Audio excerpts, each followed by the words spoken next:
சேலம் அழகாபுரம் காவல் நிலையத்தில் திருநங்கைகளை அழைத்து வந்து காவல் ஆய்வாளர் பூஜை நடத்தியுள்ள காட்சிகள் இணையத்தில் அதிகம் பரவி வருகின்றன. கூடுதல் விவரங்களோடு இணைகிறார் நமது செய்தியாளர் தமிழ்ச்செல்வன். வணக்கம் தமிழ்ச்செல்வன், இந்த வீடியோ காட்சிகள் தொடர்பான முழு விவரங்கள். சேலம் மாநகரின் முக்கிய பகுதியாக அழகாபுரம் பகுதி திகழ்ந்து வருகிறது. இங்கு வணிக வளாகங்கள் மற்றும் வணிக கடைகள் அதிகம் நிறைந்து காட்சியளிக்கிறது. குறிப்பாக இந்த பகுதியில் சேலம் அழகாபுரம் பகுதியில் அழகாபுரம் காவல் நிலையம் அமைந்துள்ளது. காவல் நிலையத்தில் வாரந்தோறும் சிறப்பு பூஜைகள் நடத்தப்படுவதாக தகவல் வெளியாகி இருக்கு. இந்த நிலையில இந்த அழகாபுரம் காவல் நிலையத்தில் காவல் ஆய்வாளராக தவமணி என்பவர் பணியாற்றி வருகிறார்.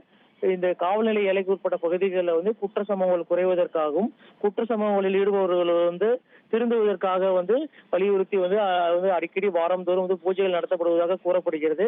இந்த நிலையில் தற்பொழுது சேலம் அழகாபுரம் காவல் நிலையத்தில் திருநங்கைகளை அழைத்து பூஜை தட்டுடன் கற்பூரம் ஏற்றி ஒவ்வொரு அறைகளாக சென்று காவல் நிலையத்திற்குள் சிறப்பு பூஜை நடத்திய வீடியோவானது தற்பொழுது சமூக வலைதளங்களில் வைரலாக பரவி வருகிறது.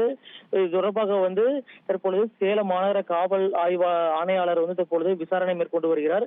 காவல் நிலையத்தில் பூஜை நடத்துவதற்கான காரணம் குறித்தும் அது குறித்து விளக்கம் அளிக்குமாறும் காவல் ஆய்வாளருக்கு சேலம் மாநகர காவல் ஆணையாளர் விளக்கம் கேட்டுள்ளார் என்று தகவல் வெளியாகி இருக்கிறது.